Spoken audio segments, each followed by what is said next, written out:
उद्धव ठाकरे मध्यरात्री मुख्यमंत्र्यांना वर्षावर भेटल्याच्या बातम्या। आंबेडकरांनी स्थापन केलेल्या प्रबुद्ध भारत या मीडिया हाऊसचं ट्विट। या ट्विटनंतर राजकीय वर्तुळात खळबळ। उद्धव ठाकरेंसोबत भेटीबाबतचं वृत्त खोटं, आम्हाला लपून छपून भेटण्याची आवश्यकता नाही, मुख्यमंत्री फडणवीसांकडून स्पष्ट। तर खोट्या बातम्या पसरवणाऱ्या हँडल्सना नोटिसा पाठवणार असल्याचाही इशारा। चर्चेबाबत उद्धव ठाकरे आणि देवेंद्र फडणवीसच सांगू शकतील। वर्षा निवासस्थानावरील बैठकीच्या प्रश्नावर संजय राऊतांचा थेट बोलण्यास नकार। तर या भेटीसंदर्भात कोणतीही माहिती नाही, भाजपच्या नवनाथ बन यांची प्रतिक्रिया। दोन्ही नेत्यांच्या भेटीसंदर्भात मला कोणतीही कल्पना नाही, पण विधान परिषदेचं तिकीट कुणाला द्यावं हे स्वतः उद्धव ठाकरे पक्षप्रमुख म्हणून ठरवतील। फडणवीस आणि उद्धव ठाकरेंच्या भेटीच्या चर्चेवर नवनाथ बन यांची प्रतिक्रिया। खासदार संजय जाधव उद्धव ठाकरेंची साथ सोडणार असल्याच्या चर्चा। परभणीसह मातोश्रीवरील बैठकीतही जाधवांची अनुपस्थिती। उद्धव ठाकरेंनी बोलावलेल्या परभणी जिल्हा पदाधिकारी बैठकीला एक जिल्हाप्रमुख आणि काही तालुका प्रमुख अनुपस्थित। खासदार संजय जाधव, समर्थक, जिल्हाप्रमुख आणि तालुका प्रमुख अनुपस्थित। जाणाऱ्यांना जाऊ द्या, पक्षात निष्ठेनं आणि जोमानं काम करा, उद्धव ठाकरेंचा कानमंत्र। अनेक जण आमच्या संपर्कात, योग्य वेळी ऑपरेशन टायगर होईल, त्या दिवशीही महाराष्ट्रात राजकीय भूकंप होईल, मंत्री संजय शिरसाटांचा दावा। सुनेत्रा पवारांचे भावी मुख्यमंत्री म्हणून बॅनर झळकले। पुण्यातील मार्केट यार्ड परिसरात भावी मुख्यमंत्री अशा आशयाचे बॅनर। मुंबई महाराष्ट्रात मराठीचा आग्रह हा चुकीचा नाही। ज्या रिक्षा टॅक्सी चालकांना मराठी येत नाही त्यांना मराठी शिकवू, यावरून वाद नको अशी सरकारची भूमिका। रिक्षा टॅक्सी चालकांवरील मराठी सक्तीवरून मुख्यमंत्री फडणवीसांचं भाष्य। रिक्षा टॅक्सी चालकांना अडचण नाही, मग संजय निरुपम यांना काय अडचण? मराठी सक्तीवरून संदीप देशपांडेंचा संजय निरुपम यांना सवाल। आज आनंद दिघे असते तर निरुपमांना कानशिलात लगावली असती, किमान शिंदेनी तरी तसं करावं, संदीप देशपांडेंची प्रतिक्रिया।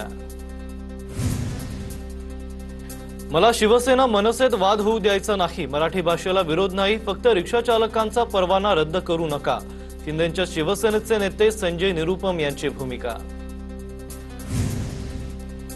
महाराष्ट्रात काम करणाऱ्या प्रत्येकाला मराठी यायलाच हवी, शिकायला वेळ देण्यासाठी निरुपमांनी आंदोलन केलंय। शिवाय प्रताप सरनाईकांशीही निरुपम यांनी चर्चा केली। आता शिंदेंसोबत बोलून सरनाईक निर्णय घेतील, शिरसाटांची प्रतिक्रिया। भाषा संघर्षाचं नाही तर संवादाचं माध्यम, मराठीच्या आग्रहाला कोणीही विरोध करणार नाही अशी अपेक्षा। सरकार म्हणून सगळ्या बाबींचा विचार करून निर्णय घेतला, मंत्री आशिष शेलार यांची प्रतिक्रिया। बंदची हाक देऊन सामान्य जनतेला वेठीस धरणार असाल तर याद राखा, गाठ मनसेशी आहे। मनसेचा अमराठी रिक्षा चालकांना इशारा, ठाण्यात मनसेकडून बॅनरबाजी। ऑफ सीझन मध्ये राज ठाकरेंना बोलण्यासाठी प्रताप सरनाईकांनी विषय दिलाय। सरनाईक शिवसेनेला बॅकफुटवर नेतायत, गुणरत्न सदावर्तेंची टीका। सरनाईकांच्या भूमिकेला शिवसेनेतून कोणाचं समर्थन, सदावर्तेंचा सवाल। मराठी भाषेच्या सक्तीमुळे धुळ्यातील परप्रांतीय रिक्षाचालक उत्तर प्रदेश बिहारच्या वाटेवर।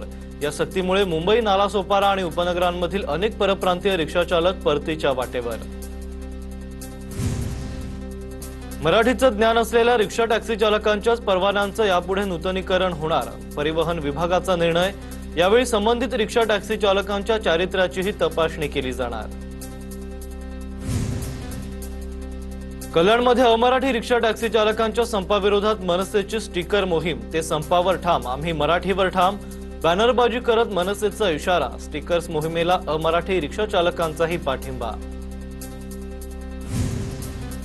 ठाण्यामध्ये बेशिस्त परप्रांतीय रिक्षा चालकावर वाहतूक विभागाची कारवाई। घोडबंदर रोडवरील रिक्षा चालकानं विरुद्ध दिशेनं रिक्षा चालवत मोठी वाहतूक कोंडी केली होती। या घटनेचा व्हिडिओ सोशल मीडियावर व्हायरल झाल्यानंतर कारवाई। ठाणे वाहतूक विभागाकडून रिक्षा चालकावर गुन्हा दाखल। छत्रपती शिवाजी महाराज युद्ध करताना थकले, शिवरायांनी मुकुट उतरवून रामदास स्वामींकडे राज्य सोपवण्याची इच्छा व्यक्त केली होती, बागेश्वर बाबाचा दावा। महापुरुषांबाबत लोककथा तयार होतात, इतिहासात असा कुठलाही दाखला नाही। बागेश्वर बाबाच्या छत्रपती शिवरायांबाबतच्या दाव्यानंतर मुख्यमंत्री फडणवीसांचं भाष्य।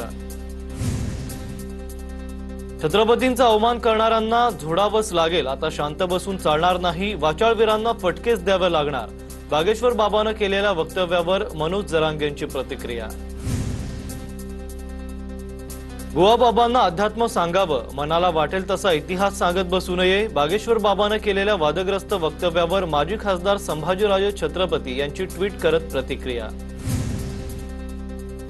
धीरेंद्र शास्त्रीकडून छत्रपतींच्या पराक्रमाचा अवमान, या भोंदू बाबाला अटक झालीच पाहिजे। काँग्रेस नेते विजय वडेट्टीवारांची ट्विट करत मागणी। पुण्यामध्ये बागेश्वर बाबा विरोधात शिवप्रेमी आक्रमक, लाल महालासमोर आंदोलन करण्यात आलंय। बागेश्वर बाबांना शिवरायांबाबत केलेल्या वक्तव्याच्या निषेधार्थ शिवप्रेमींचं आंदोलन। नागपूरमध्ये तिरळी कुणबी समाजाकडून बागेश्वर बाबाच्या वक्तव्याचं निषेधार्ह आंदोलन। धीरेंद्र शास्त्रीच्या प्रतिकात्मक पुतळ्याचं दहन करत तीव्र संताप व्यक्त।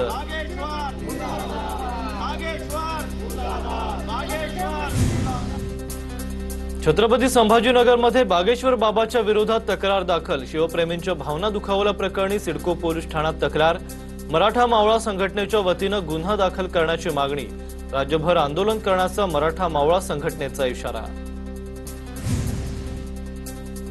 पुण्यामध्ये वंचित बहुजन आघाडीचं आंदोलन। शिवाजी कोण होता या पुस्तकाचं सामूहिक वाचन करत आंदोलन। कलाकार कट्ट्यावर वंचित बहुजन आघाडीचं आंदोलन। आमदार संजय गायकवाड यांनी केलेल्या शिवीगाळाचाही निषेध। बुलढाणामध्ये मोताळामध्ये आमदार गायकवाडांच्या समर्थनार्थ कार्यकर्ते रस्त्यावर। कार्यकर्त्यांच्या आमदार संजय गायकवाडांच्या प्रतिमेला दुग्धाभिषेक। मागाठाणे विधानसभामध्ये मनसे आणि भाजपला मोठा धक्का। प्रकाश सुर्वे यांच्या उपस्थितीत भाजप आणि मनसेच्या पदाधिकारी आणि कार्यकर्त्यांनी शिवसेनेत प्रवेश केलाय। माजी सरन्यायाधीश भूषण गवई यांनी आता बाबासाहेबांचं नाव घेऊ नये, श्याम मानव यांची प्रतिक्रिया। धीरेंद्र शास्त्रींची भेट घेतल्यानंतर भूषण गवईंवर टीका। धुळ्यातील आरसी पटेल फार्मसीचं मुख्यमंत्र्यांच्या हस्ते व्हर्च्युअल उद्घाटन। आरसी पटेल फार्मसी कॉलेज मैदानात कार्यक्रम आणि सभेचं आयोजन। विलेपार्ले केळवणी मंडळ संचलित विविध शैक्षणिक संस्था आणि औद्योगिक उपक्रमांचंही यावेळेला उद्घाटन आणि भूमिपूजन करण्यात आलंय। मुंब्र्यामध्ये खारफुटीची बेसुमार कत्तल झाल्याचा नताशा आव्हाड यांचा आरोप। नताशा आव्हाडांनी खारफुटीची कत्तल झालेल्या चुहा ब्रिजला भेट दिली आहे। जागा मालक आणि वनविभाग अधिकाऱ्यांशी फोनवरून संवादही साधलाय। भिवंडी कल्याण मेट्रो प्रकल्पाचा मार्ग मोकळा। भिवंडी कल्याण मार्गाला आता राज्य सरकारची मंजुरी। खासदार सुरेश म्हात्रेंच्या पाठपुराव्यामुळे राजनौली ते कोणगाव दरम्यान दुहेरी उड्डाणपूल आणि मेट्रोसाठी अतिरिक्त निधी मंजूर। वाहतूक कोंडीचा प्रश्न कायमचा सुटण्यास मदत होणार।